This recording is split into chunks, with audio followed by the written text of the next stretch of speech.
संकिलिठा ते हुंती परित संसारी। बोलिए भगवान महावीर पावन चरित गुरुदेव जी। बंधु मन वच काय भव सागर को तरण में करो हमारी सहाय। जिन शासन जिन वाणी सदा जयवंत हो। श्रवण संग सदा अविचल मंगल हो।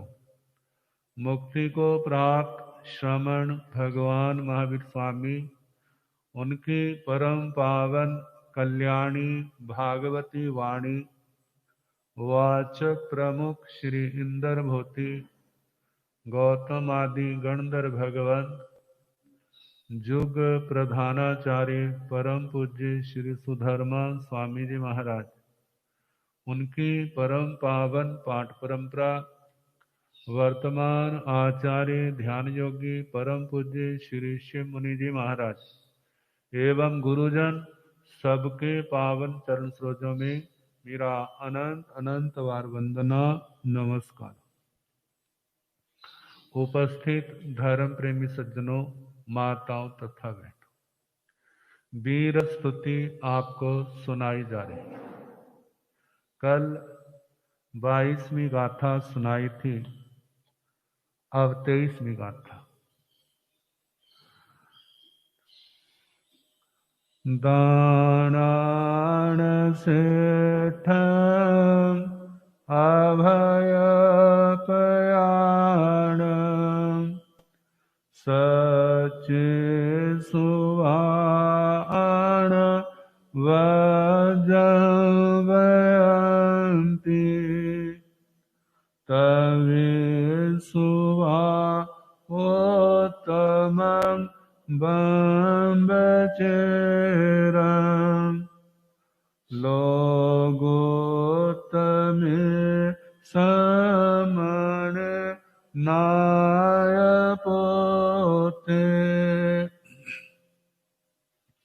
आचार्य श्री सुधर्मा स्वामी जी महाराज भगवान महावीर स्वामी का वर्णन कर रहे हैं, जिनके संबंध में आर्य श्री जम्बू स्वामी जी ने पूछा। आर्य जम्बू स्वामी जी से दूसरे लोगों ने पूछा। उनके प्रश्न से प्रेरित होकर के आर्य श्री जम्बू स्वामी जी आचार्य श्री सुधर्मा स्वामी से पूछते हैं और वो उनका उत्तर देते हैं। भगवान कैसे थे? दानान सेठं अभय प्रयाण। जैसे दानों में दान श्रेष्ठ कौन है? अभय दान। वैसे प्रत्येक दान का अपना महत्व है। प्रत्येक दान का अपना महत्व है।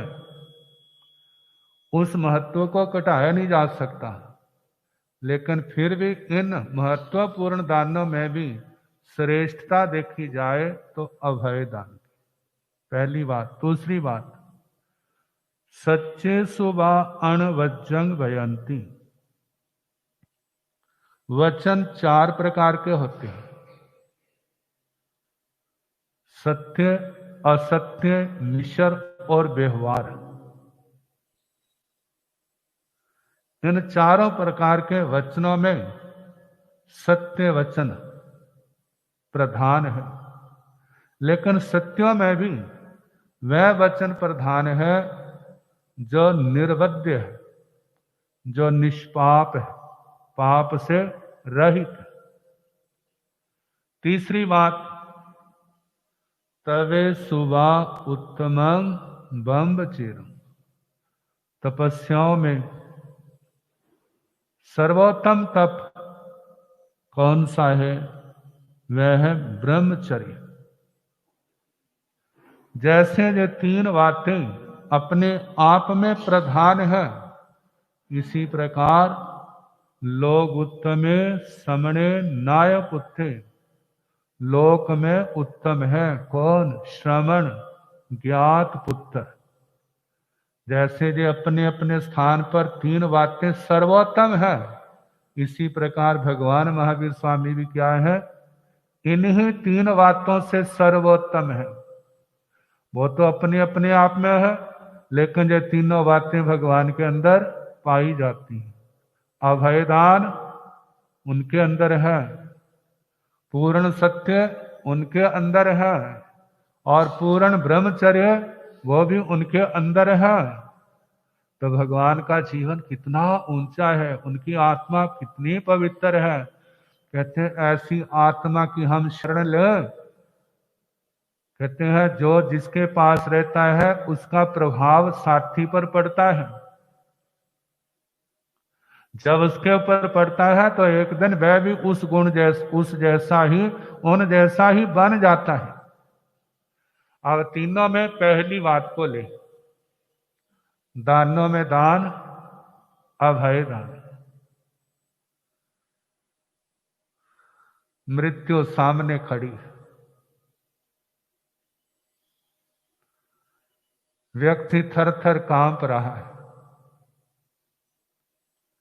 चारों ओर आशा की नजरों से देखता है कोई मेरे को बचा ले। कोई उसको कहता है भाई मैं तेरे को पढ़ा दूंगा, लेकिन बचा नहीं सकता। पढ़ा दूंगा, बचा नहीं सकता। दूसरा कहता है मैं तेरे को भोजन दे दूंगा, लेकिन बचा नहीं सकता। तीसरा कहता है तेरे को पानी पिला दूंगा, लेकिन बचा नहीं सकता। चौथा कहता है मैं तेरे नाम इतनी जमीन कर दूंगा, लेकिन तेरे को बचा नहीं सकता।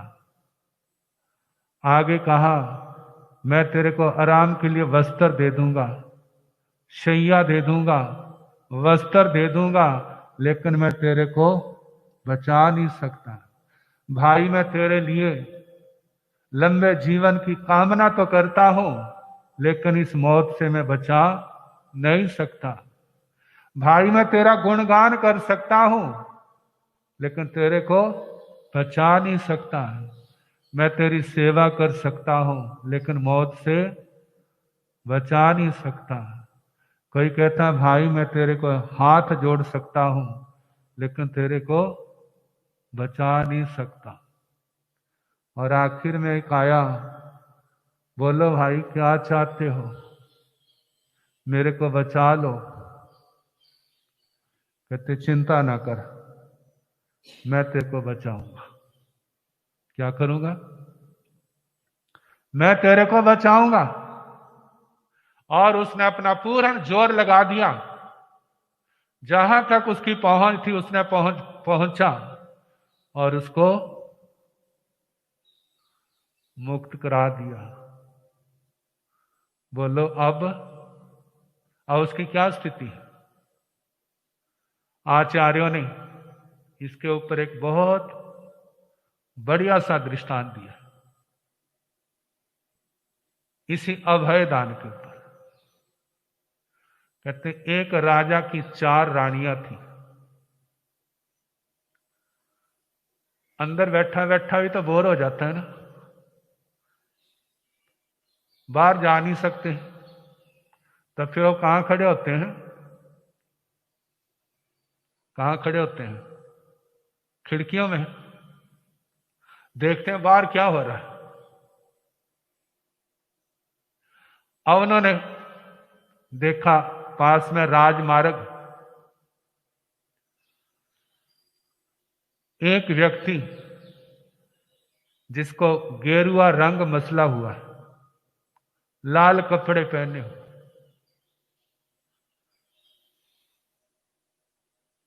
कनेर, कर्णिकार, कन्यार कह देते हैं, पास में जाओ तो उधर कन्यार कह देते हैं, जिसके पीले फूल होते हैं और बिल्कुल गुच्छे के रूप में, और उनकी फलियां क्या होती, एक ही लंबी लंबी होती है, जिसको अमलतास कहते हैं। अब तो समझ आ गया होगा। उन फूलों की माला गले में पहनाई, फुट्टा ढोल बजाया जा रहा है, और एक घोषणा कर रहा है भाई इसका कोई कुछ नहीं बिगाड़ रहा, इसके पाप कर्म ही इसको ये सजा दिला रहे। कोई गालियां दे रहा है, कोई बुरा कह रहा है, कोई चोर चोर चोर, और उसकी क्या दशा है जो आपको सुनाया, भयभीत। कहां ले जा रहे हैं, इसको फांसी देनी, बद्धभूमि में ले जाया जाता। एक रानी को बड़ा लेकिन तरस आया, करुणा भाव उपजा। कहते आदेश देने वाले तो राजा ही है ना, वो घर वाला हमारा। राजा के पास पहुंच गए, कहने लगी महाराज आपने मेरे को एक समय वर दिया था, याद है ना? कहते हाँ। कहते मेरे को वर दो। कहते क्या चाहिए? कहते हैं उस चोर को एक दिन के लिए छोड़ दो, एक दिन के लिए छोड़ दो, मैं उसको अपनी रसोई में स्नान आदि करा के भोजन कराना चाहती हूं, और उसको दक्षिणा के रूप में 1000 स्वर्ण मुद्रा देना चाहती हूं। कहते फिर मैं फ्री हूं ना, मेरा वर का बोझ उतर गया? कहते हाँ। कहते जाओ, एक दिन के लिए छोड़ दिया। अब चोर को बुलाया, बढ़िया सा साबुन दे दिया, पानी भी 2-4 बाल्टियां भर दी, ले भाई अच्छी तरह नहा ले, स्नान कर लिया, फिर उसको बैठा दिया और उसको भोजन कराया जा रहा है। वो भोजन कर रहा है, लेकिन दिमाग के ऊपर कहते ऐसा भोजन नहीं देखा, ऐसे जो राजभवन भी नहीं देखे, हमारे भाग्य में कहा। जब भोजन कर चुका तो रानी ने 1000 सोने की मोहरें, कहते ले मौज कर। चला गया। और 3 रानियों ने देखा। कहते हैं बहनों में एक खासियत होती है ना, कौन सी वाला? रीस कहते हैं। उसने बढ़िया साड़ी पहनी है तो मेरे पास क्यों नहीं है? पहनी उसने मुसीबत घर वाले को, फरमाइश पहुंच जाएगी, जाओ लाओ। अब दूसरी ने देखा, कहते वाह तो जय ले गई, मैं पीछे रह गई। वो भी पहुंच गई। कहते महाराज मेरा भी वर दो। कहते बोलो आपको क्या चाहिए? कहते एक दिन वास्ते और छोड़ दो। फिर कहते मैं भी उसको सारी सेवा करूंगी, खाना खिलाऊंगी। उसने 1000 दिया है, मैं 1,00,000 दूंगी।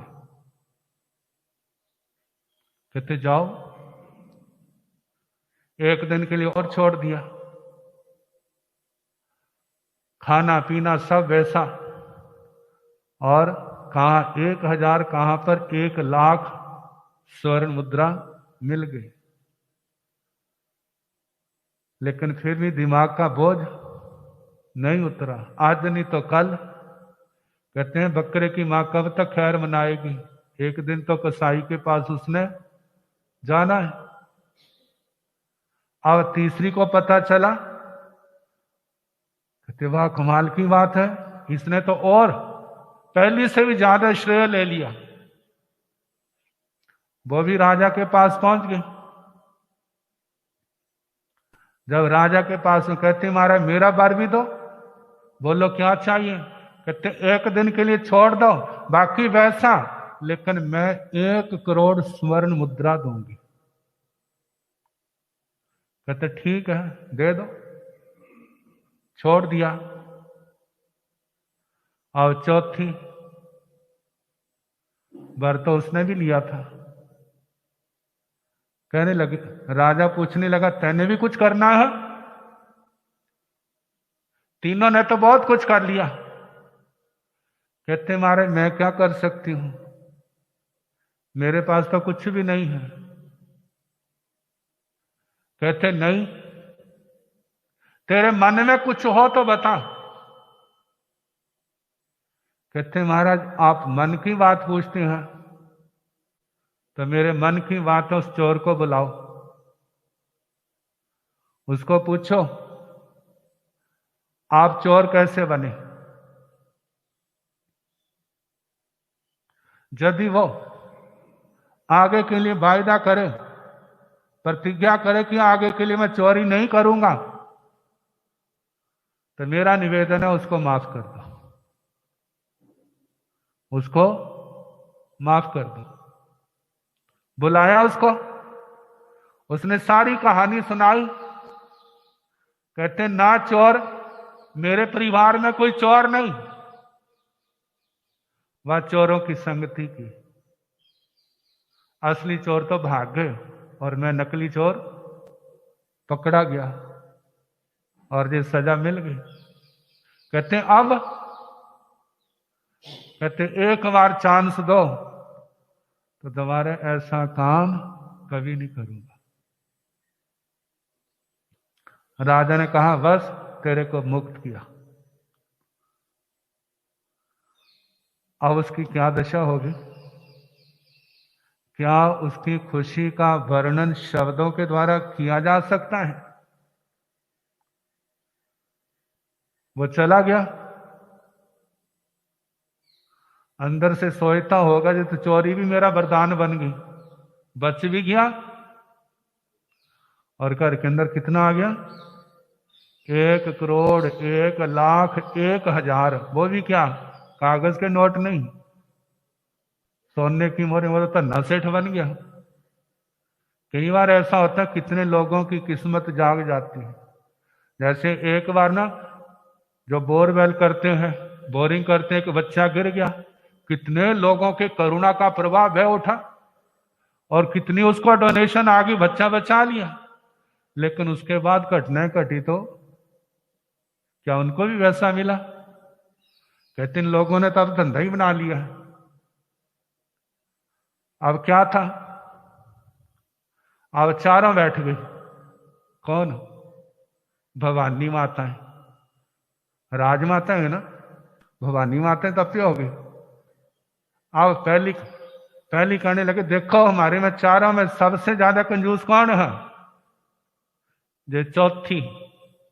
दूसरी कहने लगे बिल्कुल, इसने ना खाना खिलाया, ना कपड़े दिए, ना दक्षिणा दी। और तीसरी कहने लगी बिल्कुल मक्खी चूस, कंजूस नहीं मक्खी चूस। अब वो मायूस कहने लगी ठीक है, आपने दिया तो बहुत कुछ, लेकिन जो मैंने दिया उसका मुकाबला आप नहीं कर सकती। जो मैंने उसको दिया उसका मुकाबला आप नहीं कर सकती। आप तो निर्णय कर सकते हैं, आपको निर्णायक बना दिया जाए। इतनी देर में भागयोग से राजा आ गया। अब चारों ने कर लिया। कहते महाराज बताओ हमारा निर्णय करो, किस बात का, कि अच्छा किसने किया। राजा तो समझता था। कहते मैंने चौथी के हक में बोल दिया ना तो तीनों परिंदा मेरे पीछे पड़ जाएगी, क्योंकि परिंदों से कम तो नहीं है। क्योंकि प्राय करके कोई भी व्यक्ति है वो निर्णय अपने हक में करवाना चाहता है, उसको निर्णायक का निर्णय स्वीकार नहीं, उसको जो है मेरे हक में करे। और जिसके हक में हो गया फिर कहेंगे लगता है इसने कुछ दे दिया है। मतलब न्यायाधीश के ईमान को क्या कर देंगे, सूली पर चढ़ा देंगे। अब राजा सोचता जे मैं बोला तो इन्हें छोड़ना नहीं, मेरे को हो ना हो उसी से करवाई, उसी भाई से निर्णय करवाई। कहते देखो मैं क्या कह सकता हूं, जो भाई निर्णय करेगा। कहते बुलाओ। अब बुला लिया उसको। सोचता फिर मुसीबत आ गई, पता नहीं क्यों बुलाया है। लेकिन जब आया बिठाया उसको, कहते अच्छा भाई हमारी समस्या का समाधान कर। कहते महाराज मैं आपकी समस्या का समाधान करूंगा, मैं एक साधारण व्यक्ति और आप इतने बड़े राजा, इतनी बड़ी महारानियां। कहते नहीं तेरे से होना है। कहते मैं तो आपके चरणों का दास हूं। कहते ये बता चारों में सबसे ज्यादा उपकार किसका है? कहते महाराज आप वित्ती हैं। जब मेरे को ले जाया जा रहा था मेरी क्या दशा थी ये चारों माताएं जानती। पहली माता ने मेरे को इतना प्यार दिया, इतना दुलार दिया, अपने हाथों से भोजन खिलाया जिसकी मैं सपने में भी कल्पना नहीं कर सकता। और बाद में 1000 स्वर्ण मुद्राएं दी, मैंने तो एक भी नहीं देखी थी। बहुत उपकार किया। दूसरी ने उनसे भी ज्यादा किया, तीसरी ने उनसे भी ज्यादा किया, लेकिन मेरे सिर के ऊपर मौत नाच रही थी। मैं सोचता था इन मोरों का क्या करूंगा। कल तो मैंने एक दिन रुकी है मौत, कल तो फिर हो जानी है। जो मेरे किस काम आएगी? परिवार भोगेगा, लेकिन मेरा क्या? मेरा तो जीवन नहीं। लेकिन चौथी माता ने मेरे पर इतनी कृपा की, इतनी कृपा की, उसने मेरा भय क्या कर दिया। चाहे दिया कुछ नहीं, लेकिन उसने सब कुछ दे दिया। अब राजा कहने लगा दानों में दान सबसे बड़ा कौन? सबसे बड़ा कौन है? अभय दान है। भगवान कहते हैं सारे जीव जीना चाहते हैं, सब जीवा भी इच्छन्ति जीवियों न मरिज्यों तम्हा पाणी बहंग घोरंग निगंथा वज्रयंतीणं। सारे जीव जीना चाहते हैं, कोई मरना नहीं चाहता। इसलिए भगवान ने निर्ग्रंथों को संदेश दिया है, जे घोर पानी प्राणी वध जो है इसका परित्याग करो, और उसका परित्याग करते। तो कहते हैं सारे सुखों का मूल क्या है? वो जो अभय दान ही है। मेघ कुमार के जीव ने एक जीव को अभय दान दिया था। कैसे वो उठते उठते इस समय 22 में देवलोक में है, और एक जन्म लेके कहा जाएंगे? मोक्ष में जाएंगे।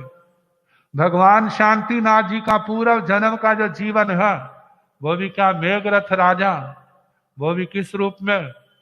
कैसे आने वाले समय में तीर्थंकर भगवान कहां से शुरुआत, अपने इस जीव की रक्षा के लिए अपने शरीर को भी विसर्जन करने के लिए तैयार हो गए। दूसरे साहित्य में शिवी राजा की कथा आती है। जीव की रक्षा के लिए कितना उनको अभय दान दिया, इतिहास में अमर हो गए। तो कहा जैसे दानों में दान अभय दान, अब है वचनों में वचन, सत्यों में सत्य को निर्बद्ध वचन। आपका समय हो गया, कल जैसे अवसर होगा सुनाने का प्रयास किया जाएगा।